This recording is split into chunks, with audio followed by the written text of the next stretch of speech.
صحیح مسلم کی روایت ہے کہ غزوہ بدر کی تیاریوں کے ایام ہیں۔ حضرت حذیفہ بن یمان اور حضرت ابو حسین رضی اللہ تعالیٰ عنہما کہیں سے آ رہے ہیں۔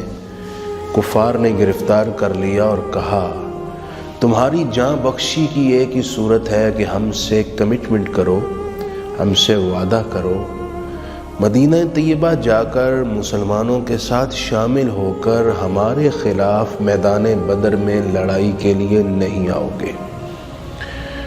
انہوں نے غنیمت سمجھا اور وعدہ کیا، آ گئے۔ مدینہ طیبہ پہنچے تو دونوں صحابی دیکھا سب لوگ میدان بدر جا چکے ہیں تو یہ بھی میدان بدر پہنچ گئے۔ نبی اکرم صلی اللہ علیہ وآلہ وسلم سے ملاقات ہوئی، ساری اپنی سرگزشت اور داستان سنائی۔ اب اس موقع پر نبی کریم صلی اللہ علیہ وآلہ وسلم کیا فیصلہ فرماتے ہیں؟ بڑی غور طلب بات ہے۔ ایک جواز تھا، ایک جسٹیفیکیشن تھی کہ مسلمان تعداد میں قلیل ہیں، 313، دشمن 1000 کی تعداد میں ہے۔ مسلمانوں کے پاس اسلحہ اور ساز و سامان نہ ہونے کے برابر ہے، جبکہ وہ اس وقت کے جدید اسلحہ اور طاقت سے لبریز ہیں۔ ایسی صورت میں ایک جواز تھا کہ ان دونوں کو بھی ساتھ شامل کر لیا جائے اور جو یہ کفار سے کمٹمنٹ اور وعدہ کر کے آئے ہیں اس کو نظر انداز کر دیا جائے۔ لیکن نبی کریم صلی اللہ علیہ وآلہ وسلم نے ان دونوں صحابہ سے فرمایا چونکہ آپ وعدہ کر کے آئے ہیں لہٰذا آپ یہاں سے واپس مدینہ طیبہ پلٹ جائیں۔ رحمت کونین صلی اللہ علیہ وآلہ وسلم نے اس قدر احتیاط فرمائی امت کی تربیت میں تاکہ وعدہ خلافی کی اور عہد شکنی کی کوئی روایت نہ چل پڑے۔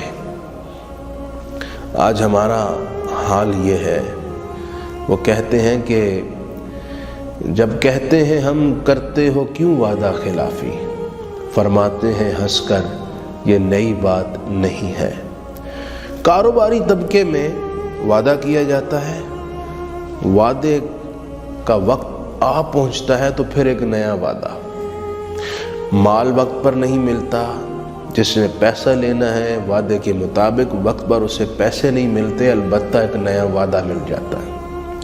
ہماری تقریبات کا یہ عالم ہے، شادی کارڈ پر لکھا ہے 8 بجے کھانا شروع ہوگا، لیکن 8 بجے تک تو نوشا میاں میک اپ کروانے کے لیے کہیں مصروف ہوتے ہیں، بارات چلی بھی نہیں ہوتی۔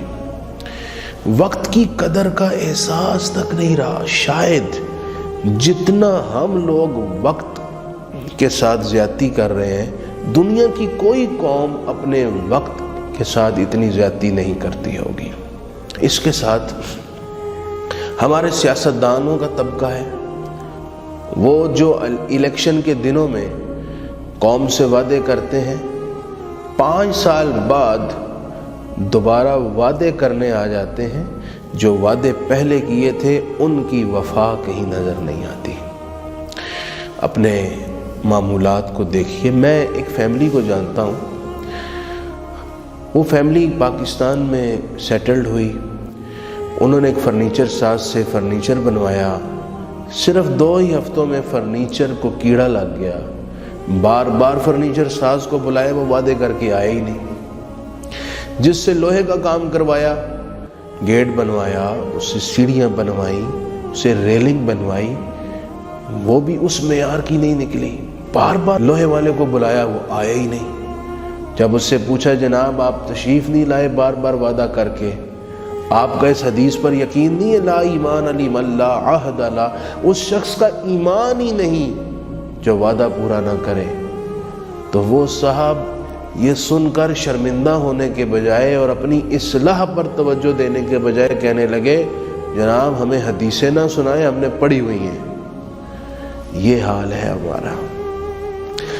ایک زمانہ تھا کہ مسلمان تاجروں کے حسن اخلاق اور ان کی زبان کی وجہ سے غیر مسلم اسلام میں آیا کرتے تھے۔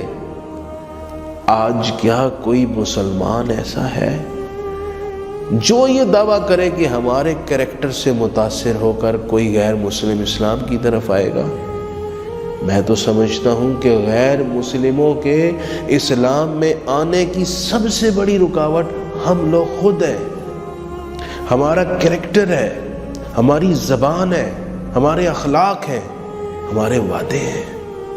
نبی کریم صلی اللہ علیہ وآلہ وسلم نے ارشاد فرمایا، منافق کی 3 علامتیں ہیں، بات کرے تو جھوٹ بولے، وعدہ کرے تو پورا نہ کرے، امانت سونپی جائے تو خیانت کرے۔